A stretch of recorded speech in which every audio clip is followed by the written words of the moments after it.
Au nom du Père et du Fils et du Saint-Esprit. Amen.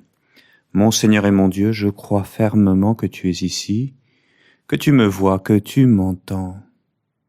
Je t'adore avec profonde révérence. Je te demande le pardon de mes péchés et la grâce de faire avec profit ce moment de prière. Ma Mère Immaculée, Saint Joseph, mon Père et Seigneur, mon ange gardien, intercédez pour moi.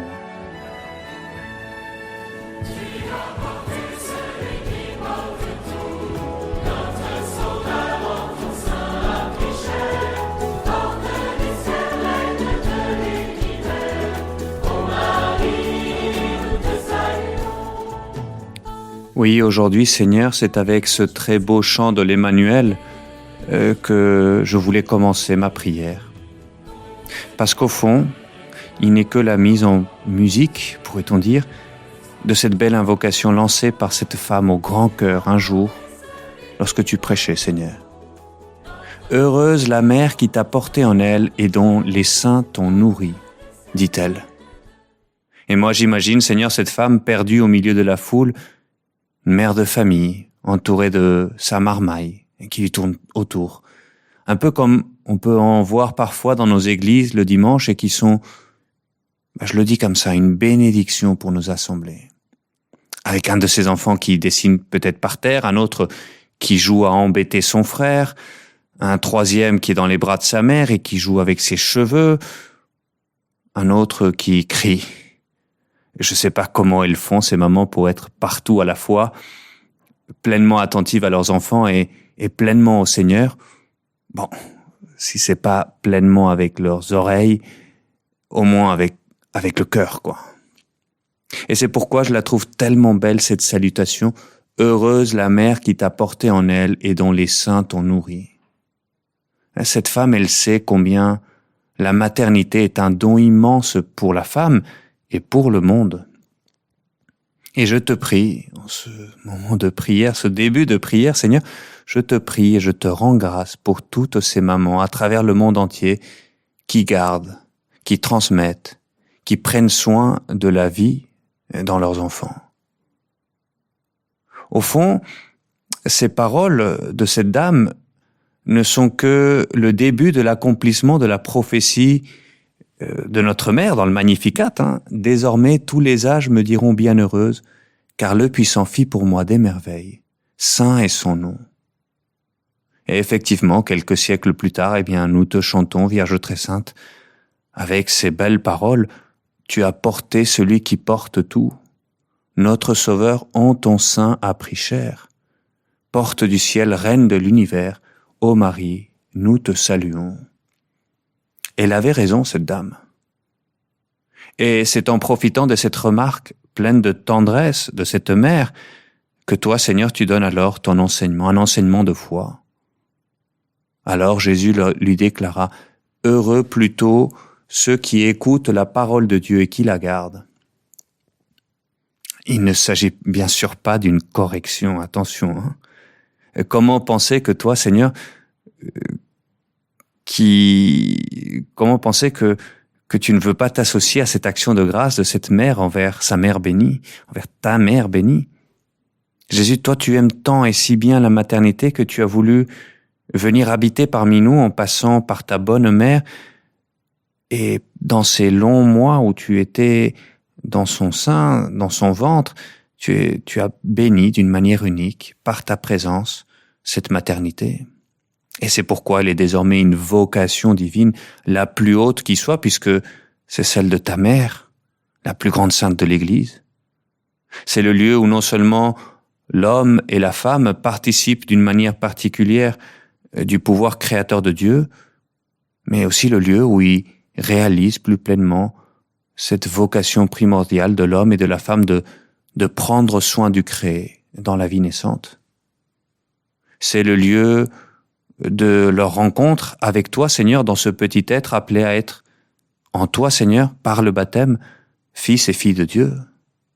C'est le lieu de la première évangélisation pour justement aider à ce que toi, Seigneur, le Christ, tu grandisses en eux.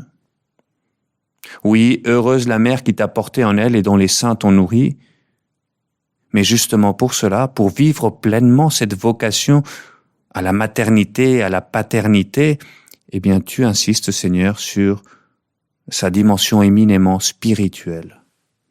Et c'est pourquoi tu approfondis et tu élargis, on pourrait dire, cette béatitude à tous les hommes, à toutes les femmes, à tous tes disciples. Parce que nous sommes tous appelés à vivre cette paternité et cette maternité qui est avant tout spirituelle. Heureux plutôt ceux qui écoutent la parole de Dieu et qui la gardent. Oui, en prenant l'exemple sur ta mère, qui est la première et la plus parfaite de tes disciples, tu affirmes, Seigneur, la vraie grandeur de Marie. Et non seulement comme mère biologique, mais surtout comme disciple parfaite, celle qui écoute et garde la parole, une parole faite chair en elle, et qu'elle a laissé grandir en elle, pour nous la livrer alors dans l'Église. En effet, qui comme elle a reçu avec une telle reconnaissance cette parole vivante dans son cœur? Qui comme elle l'a méditée et approfondie pour en vivre, et puis après a vécu pour la donner? Et c'est bien à cela que tu m'invites, Seigneur, chaque jour, à vivre en toi cette paternité spirituelle qui est au plus profond des désirs du cœur de tout homme et de toute femme, participer de cette paternité aimante de Dieu le Père, de qui procède toute paternité, toute maternité ici sur terre. Et comment? Et toi-même, Seigneur, tu l'expliquais à tes disciples. Comme le Père m'a envoyé, moi aussi je vous envoie. Et le Père t'a envoyé pour devenir chair en Marie par l'action de l'Esprit Saint, et de même par l'Église, l'Écriture, par les sacrements, cette même parole se fait chair sous l'action de l'Esprit Saint en nous. Comme pour Marie, nous sommes, nous, les chrétiens, appelés à te recevoir, Seigneur, dans le baptême, à te porter en nous par la communion eucharistique, à t'écouter et dialoguer avec toi dans ta parole tout au long de la journée. Et méditer et garder cette parole dans le cœur, comme Marie, et puis par la communion, porter le Christ en nous, la parole faite chair. Car aujourd'hui encore, comme devant ces foules, comme devant cette mère de famille qui a compris l'essentiel, tu continues, Seigneur, de nous parler quand l'Église nous parle et nous redit tes paroles dans l'Évangile, à la messe, dans la liturgie de la parole célébrée dans nos églises, dans la lecture méditative des Écritures, dans un temps de prière comme celui-ci. Écouter et garder la parole de Dieu, écouter, c'est accueillir ta parole avec un cœur ouvert, dans la prière, dans la méditation, à travers la liturgie, dans l'Eucharistie. Garder, c'est la retenir pour la laisser vivre en moi, avec moi, et aller en transformant ma vie, mes choix, mes relations.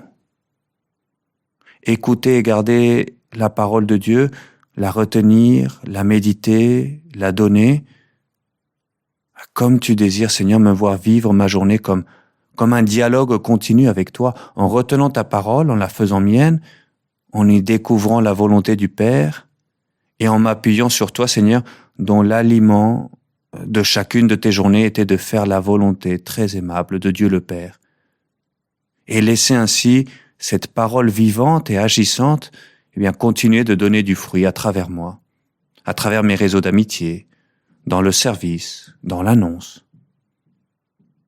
Oui, Seigneur, comme tu désires que nous fassions nôtre, chacun d'entre nous, les paroles de saint Paul, ce n'est plus moi qui vis, c'est le Christ qui vit en moi. Comme tu désires, Seigneur, qu'on te laisse grandir en moi pour que je puisse devenir, comme aimait dire saint José Maria, un autre Christ, le Christ lui-même. Et te donner alors, comme Marie, en disciple qui est devenu apôtre. Ça, c'est la maternité, ça, c'est la paternité spirituelle que tu nous invites, Seigneur, à vivre aujourd'hui, en élargissant, en approfondissant la bénédiction de cette dame. Elle avait raison, cette femme. Heureuse la mère qui t'a porté en elle et dont les seins t'ont nourri. Et toi, Vierge Marie, tu as porté celui qui porte tout, notre Sauveur, qui en ton sein a pris chair. Eh bien, Vierge Marie, notre Mère, aide-moi à faire de même, à ta suite, en écoutant cette parole, en la gardant, en la donnant joyeusement autour de moi.